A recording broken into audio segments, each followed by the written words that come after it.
Hello guys, good morning everybody. और guys, आप देख रहे हैं शर्मा सर एजुकेशनल चैनल। और हमारा टॉपिक चल रहा था, जो हमारे रेगुलर व्यूअर हैं उन्हें पता होगा कि हमारा जो चैप्टर चल रहा है वो चल रहा है इस समय थ्री फेज इंडक्शन मोटर। इसके बाद फिर हमारा सिंगल फेज इंडक्शन मोटर शुरू होने वाला है, बस आजकल में ही। तो इसमें एक क्वेश्चन था, आपको पता होगा, जो रेगुलर देखते हैं मुझे, मैं रोज एक क्वेश्चन पे काम करता हूँ। क्वेश्चन भी ऐसा होता है जो लगभग हर किसी इलेक्ट्रिकल जानने वाले के दिमाग में अगर नहीं है तो होना चाहिए। आज का हमारा सवाल है, ओवरलोड कंडीशन में मोटर का प्रोटेक्शन कैसे काम करता है। भाई देखिए, प्रोटेक्शन तो बहुत जरूरी है, इंसान का हो या मशीनों का। अब सपोज हमारी मशीन चल रही है, तो कोई भी वजह हो सकती है कि हमारी मशीन पे ओवरलोड, यानी कि जो रेटेड लोड है, रिक्वायर्ड लोड से ज़्यादा लोड जब पड़ता है उसे हम ओवरलोड बोलते हैं। तो ओवरलोड की कंडीशन में जो हमारी मोटर में, स्टार्टर में प्रोटेक्शन लगे हुए हैं कि हमारी मोटर ओवरलोड से जले ना, बच जाए, तो वो प्रोटेक्शन ओवरलोड की कंडीशन में कैसे एक्टिवेट होता है या वो कैसे काम करता है, आज का हमारा क्वेश्चन यही है। तो हम इसी पे थोड़ा सा डीपली जाएंगे। मेरा इरादा था कि मैं इसे शॉर्ट वीडियो में बना के बात खत्म कर दूं, लेकिन कोई फायदा नहीं है फॉर्मेलिटी पूरा करने से जब तक बात समझ में ना आए। तो ये कैसे काम करता है, मैं शुरू से लेके आखिर तक पूरा हम इसी टॉपिक पे बात करेंगे, इधर उधर की बात कुछ नहीं करनी। तो कुछ चीजें तो कांस्टेंट हैं, जैसे अगर थ्री फेज की मोटर चल रही है हमारी, तो उसके पास स्टार्टर भी होगा लगा हुआ। अब स्टार्टर कोई भी हो सकता है, डीओएल स्टार्टर भी हो सकता है और स्टार डेल्टा स्टार्टर भी हो सकता है। Star delta starter, DOL starter, ये सब प्रोटेक्शन के ही हिस्से हैं। स्टार डेल्टा स्टार्टर में मैं आपको बता दूं, मैंने पीछे जिक्र कर चुका हूं, वो कंपलसरी हो जाता है 5 एचपी के बाद, लेकिन लोग नहीं लगाते। 10 एचपी तक भी लोग डीओएल स्टार्टर पे काम करते हैं। शायद आपको ध्यान आ रहा होगा, आपके आसपास फैक्ट्री में कहीं भी डीओएल स्टार्टर 10 एचपी तक, कुछ लोग तो 15-15 एचपी तक डीओएल स्टार्टर लगा देते हैं। ये उनकी नादानी कहूंगा, अज्ञानता तो नहीं कहूंगा, जानकारी सबको होती है। नादानी इधर क्या फर्क पड़ता है यार, स्टार डेल्टा स्टार्टर महंगा आता है, उसे लगाओ, खामोखा का लफड़ा। इस तरीके से मैं नादानी बोलूंगा, अज्ञानता नहीं। तो क्या होता है कि सबको पता होना चाहिए कि किसी भी मोटर का, किसी भी मोटर को जब बोल रहा हूं तो इसका मतलब ये नहीं है कि थ्री फेज इंडक्शन की बात है। सिंगल फेज इंडक्शन मोटर हो, डीसी मोटर हो, कोई भी मोटर हो, जब कोई मोटर स्टार्ट होती है तो उसकी स्टार्टिंग करंट उसकी फुल लोड करंट की कई गुना ज्यादा होती है, मल्टीप्लाई होती है। अब आप लगा लो, अगर किसी मशीन का डिजाइन किया गया है 10 एम्पियर के लिए और वो उसमें जाके फ्लो हो रही है 100 एम्पियर, तो क्या हालत होगी। हाँ, ये एक बात अलग है, वो होती थोड़ी देर के लिए ही है, मतलब सेकंडों से पहले काम खत्म हो जाता है उसका। तो इसलिए हमारे जो अप्लायंसेज हैं, इंस्ट्रूमेंट्स है, वो खराब नहीं होते, लेकिन इफेक्ट तो पड़ता है। उस थोड़ी सी देर के ओवर करंट से हो सकता है कि कहीं कोई शॉर्ट सर्किट हो जाए, इंसुलेशन बर्न हो जाए, और नहीं तो एक झटका तो थोड़ा लगता ही है। आप देखना कभी, जब लोड पड़ता है, डायरेक्ट लोड, हैवी लोड, तो एकदम कई बार तो हमारे वर्कशॉप की, घर की लाइट भी एकदम फ्लैक्चुएट हो जाती हैं, डिम हो जाती हैं। और जब वो फुल स्पीड पकड़ लेती है फिर कोई बात नहीं है। सारा लफड़ा क्या है, फुल स्पीड पकड़ने तक का।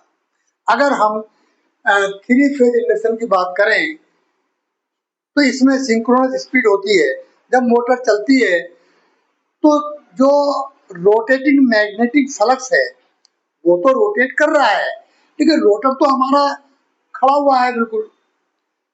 जब खड़ा होगा तो उस कंडीशन में कोई बैक ईएमएफ पैदा नहीं होता जब तक हमारा रोटर घूमेगा नहीं, ठीक है। तब तक मोटर हमारी ओवर करंट लेगी ही लेगी, बहुत ज्यादा करंट लेती है।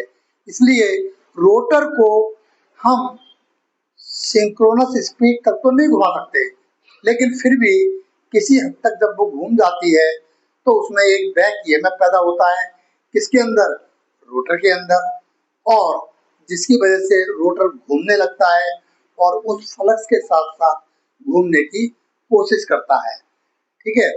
तो इस तरीके से अब ओवरलोड कंडीशन में क्या होता है ये हम बात कर ले जरा, नहीं तो फिर हम भटक जाएंगे, ठीक है। अब इसमें क्या होता है, हम एक स्टार्टर को लेके चल रहे हैं। जैसे मैं आपको बता दूं, डीओएल स्टार्टर हो या स्टार डेल्टा स्टार्टर, जो मैंने ये डायग्राम बनाया है ये हर एक के अंदर होता है। स्टार डेल्टा स्टार्टर हो और डीओएल स्टार्टर हो, ठीक है। तो ये स्टार्टर के अंदर क्या होता है, एक तो होती है ओवरलोड रिले। मैं आपको थोड़ा सा इंडिकेट कर दूं, ये क्या है हमारी, ये है ओवरलोड रिले। ओवरलोड पड़ने पे ही यही हमारा प्रोटेक्शन सिस्टम है जो एक्टिवेट हो जाता है और हमारी मोटर को जलने से बचा लेता है। अब हम इस पर बात करते हैं। देखो, मोटर के लिए 3 फेज सप्लाई जरूरी है और स्टार्टर में होता क्या है, एक ओवरलोड रिले लगी होती है और एक लगा होता है कॉन्टैक्टर। बस बन गई हमारा स्टार्टर, ठीक है। अब ये जो मैंने कोशिश की है ये रेड कलर में दिखाने की, ये हीटिंग कॉइल है, हीटिंग कॉइल है। और ये किसके ऊपर लिपटी हुई है, ये बाई मेटल स्ट्रिप है, बाई मेटल स्ट्रिप के ऊपर लिपटी हुई हैं, या आप ये कह लो बाई मेटल स्ट्रिप इस हीटिंग कॉइल के अंदर पड़ी हुई है। और ऊपर जाके जो ग्रीन कलर का बना हुआ है ये मैंने एक लीवर बनाया है। ये मैंने कोशिश की है आपको समझाने की, क्योंकि ऐसा डायग्राम मुझे कहीं मिला नहीं तो मैंने खुद ही बनाया है ये। तो ये हमारा एक लीवर है, ठीक है, ग्रीन कलर का जो मैंने बनाया है। और ये एरो ये दिखाता है जब भी ओवरलोड मोटर होगी तो इस लीवर की जो शिफ्ट होने की जो डायरेक्शन होगी वो इस साइड को होगी, ठीक है। और यहाँ देखो 1 2 3 3 फेज की मोटर है और तीनों बाई मेटल स्ट्रिप के साथ यहाँ पे ये स्टॉपर लगे हुए हैं। यानी कि बाई मेटल स्ट्रिप क्या होती है, थोड़ा इस पे भी हम बात कर लेते हैं। कोई 2 मेटल होते हैं, 2 मेटल के स्ट्रिप लेते हैं हम, इस तरीके से मिलाते हैं उन्हें, और एक मेटल ऐसा होता है जिसका मेल्टिंग पॉइंट बहुत कम होता है और एक का ज्यादा होता है। एग्जाम्पल के लिए हम स्टील ले लेते हैं और दूसरा मेटल कॉपर ले लेते हैं या एल्युमिनियम ले लेते हैं, ठीक है। मैं पहले हाथ से समझाता हूँ, डायग्राम बनाऊंगा अभी। अब जैसे अब इसको हमने इसके ऊपर क्या कर दिया, एक एलिमेंट लगा दिया, कोई भी हीटिंग एलिमेंट। जब इसमें से करंट फ्लो हो रही है तो क्या होगा, ये बायोमेटल स्ट्रिप जब गर्म होगी तो जो स्ट्रिप जिसका मेल्टिंग पॉइंट बहुत कम है वो जल्दी बेंड होने की कोशिश करेगी, यानी कि वो फैलेगी। फैलेगी तो क्या होगा, अब दूसरी जो स्ट्रिप है उसका तो मेल्टिंग पॉइंट ज्यादा है तो वो तो खड़ी रहना चाहेगी, लेकिन ये झुकेगी तो जो जिसका मेल्टिंग पॉइंट ज्यादा है उसको भी लेकर के वो एक साइड को झुक जाती है। अब मैं जरा थोड़ा डायग्राम से बता देता हूं। मैं डायग्राम से देखो, एक स्ट्रिप तो हमारी ये हो गई और इसके बगल में थोड़ा कलर चेंज कर लेता हूं ताकि थोड़ा सा आपको समझने में आसानी रहेगी। ये देखो, अब एक मैंने यहाँ पे लगा दी ये स्ट्रिप, ऐसी ही बनाने की कोशिश की है मैंने। 2 स्ट्रिप है, ये चिपकी हुई है आपस में। अभी जो आप बीच में गैप देख रहे हैं आप इस पे ना जाए। और यहाँ पे क्या है, ये कहीं पे क्या है, ये परमानेंट रुकी हुई है, यहाँ पे ये जो है ना, यहाँ पे ये इस तरीके से मैंने देखो स्टार्टर में भी इस तरह से लगाया हुआ है। यहाँ पे क्या है कि दोनों पत्तियां फिक्स है। अब जब इसके अंदर क्या होगा, जब हीट एलिमेंट में डेवलप होगी तो क्या होगा कि ये पत्तियां गर्म होंगी। पत्ती गर्म होकर के ये एक साइड को किसी एक साइड को झुकने की कोशिश करेंगी। मान लो ऐसे करके, ऐसे मान लो इसको, ठीक है, ऐसे झुकने की कोशिश करेगी। ठीक है, जब कोशिश करेगी तो अब आप आ जाओ डायग्राम पे। ये देखो यहाँ पे जब ये पत्तियां मान लो इधर को जब मुड़ेंगी ऊपर से, तो ये स्टॉपर लगे हुए हैं लीवर के, तो इस लीवर को साथ लेकर के इधर को मुड़ेंगी, यानी कि लीवर भी लेफ्ट हैंड साइड को शिफ्ट होने की कोशिश करेगा या शिफ्ट हो जाएगा।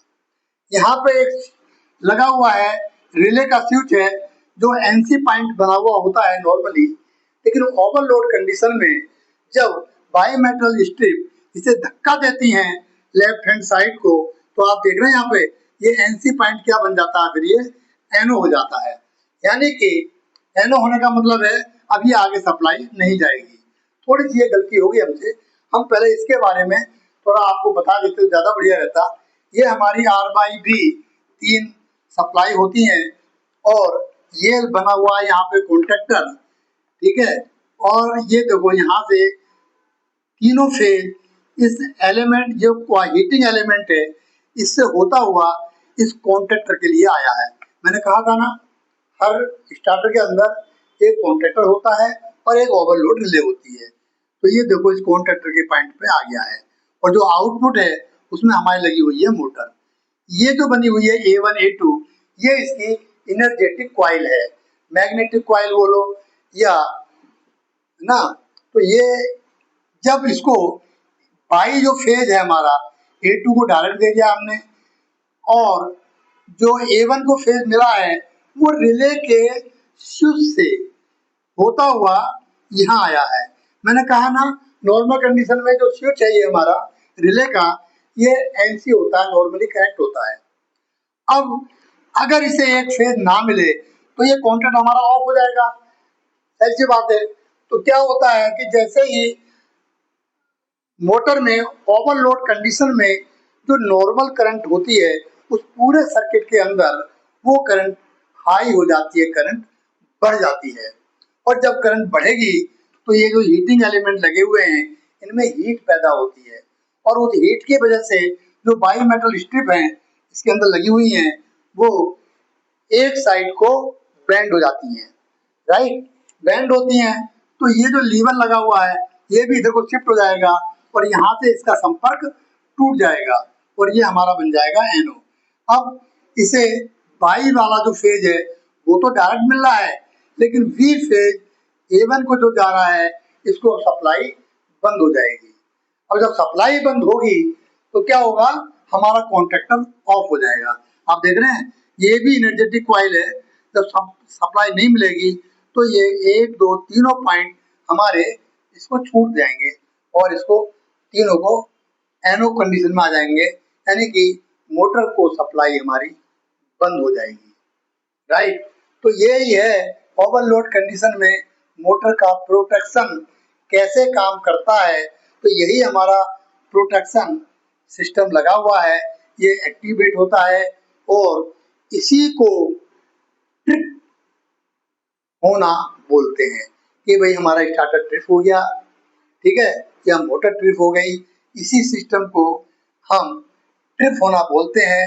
ये मैंने बनाया डायग्राम एसी मोटर का। जरूरी नहीं है कि ये एसी मोटर हो, है ना, कुछ और भी लोड हो सकता है, जरूरी नहीं है मोटर ही हो, कोई भी इलेक्ट्रिकल लोड अगर है तो उसे बचाने के लिए हम ये सिस्टम का इस्तेमाल करते हैं।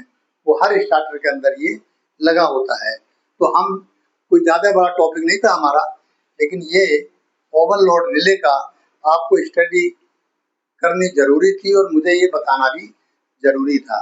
तो गाइस इस तरीके से प्रोडक्शन हमारा काम करता है। अब हम नेक्स्ट हमारा या तो रहेगा सिंगल फेज मोटर के ऊपर, उसमें भी टाइप्स ऑफ मोटर, उसका भी प्रिंसिपल तो आसान है, इंडक्शन मोटर जैसा ही है।